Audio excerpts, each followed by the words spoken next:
Hello world, my name is Diastro. I author the blog Figuring Out Life. I usually write about life in general, why life is the way it is and all. I constantly amuse myself with how inspiring some of those facts can be. Today I'm going to talk about the arrow of time, which is the idea that time moves forward into the future. Now, why is that? Why does time move towards the future? Now, this is a bit different from what I normally write about. I usually use inferences from the theory of evolution via natural selection to explain various phenomena concerned with life. This is about cosmology.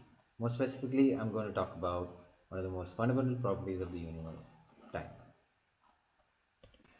Time, in simple words, is a measure of duration of events or duration between two events. We can also say time is the order by which events are ordered, from the past to the present into the future.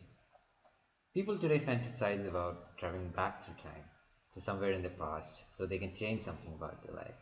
They imagine getting into a time machine that will transport them to their past. Today, it's only subatomic particles that can actually travel through time. And time machines that transport humans have only been successful in sci fi movies or novels.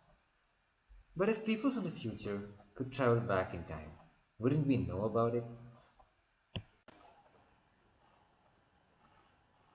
Now, there are two possible theories which explain why it's difficult to travel back in time. The first one is designing a time machine in a world that consists of multiple universes is very complex.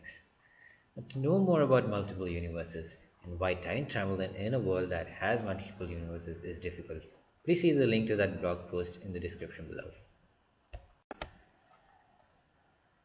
The second theory has to do with entropy and the second law of thermodynamics. Entropy, simply said, is the degree of randomness in a system. In other words, it's an indication of how matter is distributed in a closed system. The second law of thermodynamics states that a system will always progress from a state of order to a state of disorder. In entropy terms, this means a closed system will always tend to have maximum entropy. It's never the other way around. Therefore, consider the analogy of a glass breaking after you've dropped it. In this case, traveling back through time would mean that the glass recombines back to its original form before being dropped. Now, theoretically, the glass would recombine if you knew how to reverse the velocities of all broken particles accurately. But that, in one sense, is achieving a state of order from disorder, and it's a direct violation of the second law of thermodynamics. So, what does all this mean in the end? It simply suggests that traveling back in time is a violation of the second law of thermodynamics. Although it's not the same as traveling into the future, we are now moving forward in time. But why forward? Well, scientists believe that this was probably the work of the Big Bang. The Big Bang not only created matter in this universe, that is the one we live in, it has also given a direction to time. It moves into the future.